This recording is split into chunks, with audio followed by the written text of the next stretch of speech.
বিশ্ব ইতিহাসে কিছু মানুষ এমন রয়েছেন যারা মানব সভ্যতাকে আমূল বদলে দিয়েছেন তাদের চিন্তা, গবেষণা ও আবিষ্কারের মাধ্যমে।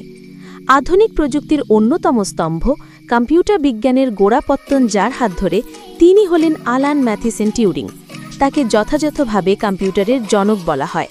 তার মেধা, কল্পনা শক্তি এবং গবেষণালব্ধ জ্ঞান আজকের ডিজিটাল পৃথিবীর ভিত্তি নির্মাণে প্রধান ভূমিকা রেখেছে। অ্যালান টিউরিং জন্মগ্রহণ করেন 23 জুন 1912 লন্ডনে। তার পিতা জুলিয়াস ম্যাথিসন টিউরিং ছিলেন ব্রিটিশ সিভিল সার্ভেন্ট, যিনি তৎকালীন ব্রিটিশ ভারতে কর্মরত ছিলেন। টিউরিংয়ের মা ছিলেন সারা টিউরিং। ছোটবেলা থেকেই টিউরিংয়ের মধ্যে বিজ্ঞান ও গণিতের প্রতি অদ্ভুত আগ্রহ ছিল। শারবর্ন স্কুলে পড়ার সময় তিনি প্রথাগত শিক্ষার চেয়ে স্বাধীনভাবে চিন্তা করতে বেশি পছন্দ করতেন। শিক্ষকরা প্রায়ই বলতেন, টিউরিং নিয়ম মানে না, সে নিজের নিয়ম বানায়। এরপর তিনি কিংস কলেজ, কেমব্রিজ বিশ্ববিদ্যালয়ে ভর্তি হন এবং গণিতে অসাধারণ কৃতিত্ব অর্জন করেন। মাত্র 24 বছর বয়সে তাকে কলেজের ফেলো করা হয়। এরপর তিনি প্রিন্সটন ইউনিভার্সিটি, মার্কিন যুক্তরাষ্ট্র যান ডেভিড হিলবার্ট এবং আলোন্ড্রো চার্চের অধীনে গবেষণা করতে। 1936 সালে অ্যালান টিউরিং একটি বৈপ্লবিক গবেষণাপত্র লেখেন, on computable numbers with an application to the Entscheidungsproblem. এই পত্রে তিনি একটি কাল্পনিক গণনা যন্ত্রের ধারণা দেন, যেটি পরে টিউরিং মেশিন নামে পরিচিত হয়। টিউরিং মেশিন ছিল একটি ধারণাগত মডেল যা একটি অগাধ টেপে লেখা প্রতীক পড়ে সিদ্ধান্ত নিতে পারে এবং সেই অনুযায়ী ক্রিয়া সম্পন্ন করে। এই ধারণা দেখায় কিভাবে একটি যন্ত্র নিয়ম মেনে যে কোনো গাণিতিক সমস্যার সমাধান করতে পারে। এই মডেল থেকেই মূলত অ্যালগোরিদম এবং কম্পিউটেবিলিটির আধুনিক ধারণা আসে। আজকের কম্পিউটার প্রোগ্রাম, অপারেটিং সিস্টেম এবং অ্যালগোরিদমিক নীতিগুলোর শেকড় এই টিউরিং মেশিনেই নিহিত। অ্যালান টিউরিংয়ের জীবনের সবচেয়ে গৌরবোজ্জ্বল অধ্যায় শুরু হয় দ্বিতীয় বিশ্বযুদ্ধের সময়। 1939 সালে তিনি ব্লেচলি পার্কে যোগ দেন, যেখানে ব্রিটিশ সরকারের গোপন কোড ব্রেকিং ইউনিট কাজ করছিল। তার প্রধান দায়িত্ব ছিল জার্মানির ব্যবহৃত এনিগমা নামক একটি অতি জটিল এনক্রিপশন মেশিনের সংকেত ভাঙা। টিউরিং এবং তার দল একটি বম্বে নামক যন্ত্র তৈরি করেন, যা এনিগমার সংকেত বিশ্লেষণ করে প্রতিদিন লক্ষ লক্ষ কোড ব্রেক করত। এর ফলে মিত্রশক্তি জার্মান সাবমারিন ও জার্মান সেনাবাহিনীর গোপন বার্তা পড়তে পারত এবং আগেই কৌশলগত পদক্ষেপ নিতে সক্ষম হতো।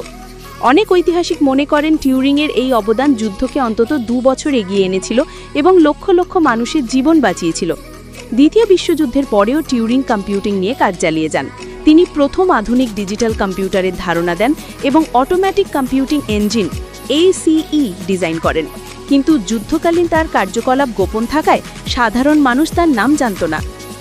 1950 সালে Turing computing machine and intelligence নামক গবেষণাপত্রে একটি গুরুত্বপূর্ণ প্রশ্ন তোলেন, ক্যান মেশিনস থিঙ্ক? এই প্রশ্ন থেকেই জন্ম নেয় টিউরিং টেস্ট। এই পরীক্ষার মূল বক্তব্য ছিল, যদি একটি যন্ত্র এমনভাবে মানুষকে উত্তর দিতে পারে যাতে উত্তরদাতা বুঝতে না পারে সে মানুষের সঙ্গে কথা বলছে না, তবে সেই যন্ত্রকে বুদ্ধিমান বলা যাবে। এই পরীক্ষা আজও কৃত্রিম বুদ্ধিমত্তা বা AI নিয়ে গবেষণার মাপকাঠি হিসেবে ব্যবহৃত হয়। চ্যাট জিপিটির মতো আধুনিক AI চ্যাটবট বা ভার্চুয়াল অ্যাসিস্ট্যান্ট তৈরি করার পেছনেও টিউরিংয়ের এই প্রশ্ন মূল অনুপ্রেরণা। টিউরিংয়ের অবদান বহু বছর অজ্ঞাত ছিল, কারণ তার অনেক কাজ ছিল গোপনীয় এবং তার যৌন পরিচয়ের কারণে তাকে সমাজ থেকে একরকম বিচ্ছিন্ন করে রাখা হয়েছিল। তবে 2009 সালে গণদাবির মুখে ব্রিটিশ প্রধানমন্ত্রী গর্ডন ব্রাউন আনুষ্ঠানিকভাবে টিউরিংয়ের প্রতি দুঃখ প্রকাশ করেন। 2013 সালে রানী এলিজাবেথ টিউরিংকে মর্যাদাপূর্ণ ক্ষমা বা রয়্যাল পার্ডন প্রদান করেন। 2019 সালে ঘোষণা আসে যে 50 পাউন্ডের নোবে টিউরিংয়ের ছবি থাকবে, যেটি তাকে যুক্তরাজ্যের সর্বোচ্চ সম্মান দেওয়ার একটি রূপ। আজকের সমাজ, যার প্রতিটি কোণায় প্রযুক্তির ছোঁয়া, যার ভিত্তিতে দাঁড়িয়ে আছে কম্পিউটার, মোবাইল, ইন্টারনেট, কৃত্রিম বুদ্ধিমত্তা, তার সবকিছুর মূলে যে গাণিতিক কাঠামো, তা প্রথম প্রকাশ পায় টিউরিংয়ের হাত ধরে। কম্পিউটার বিজ্ঞান, টিউরিং মেশিন ছাড়া আধুনিক কম্পিউটার অ্যালগোরিদম কল্পনা করা যায় না। ক্রিপ্টোগ্রাফি, এনক্রিপশন ও ডিক্রিপশনের মূল ধারণাগুলো তার যুগান্তকারী কোড ব্রেকিংয়ের ওপর দাঁড়িয়ে। কৃত্রিম বুদ্ধিমত্তা, টিউরিং টেস্ট আজও AI এর মাপকাঠি।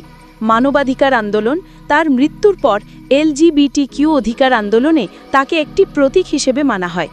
অ্যালান টিউরিং ছিলেন এক নিঃসঙ্গ প্রতিভা, যার চিন্তা আজকের ডিজিটাল যুগকে সম্ভব করেছে। তিনি শুধু একজন গাণিতিকবিদ ছিলেন না, ছিলেন এক দর্শনের ধারক, বিজ্ঞান ও মানবিক বোধের এক অনন্য সংমিশ্রণ। সমাজের সংকীর্ণতা ও অবিচার তার জীবনকে অকালে থামিয়ে দিয়েছে, কিন্তু তার অবদান চিরকাল অম্লিন থাকবে। তিনি শুধুমাত্র এক যুগান্তকারী বিজ্ঞানী নন, বরং আধুনিক মানব সভ্যতার গোপন রূপকার। তার জীবনের একটাই বাক্য আমাদের চিরকাল অনুপ্রেরণা দেবে। Sometimes it is the people no one imagines anything of who do the things that no one can imagine.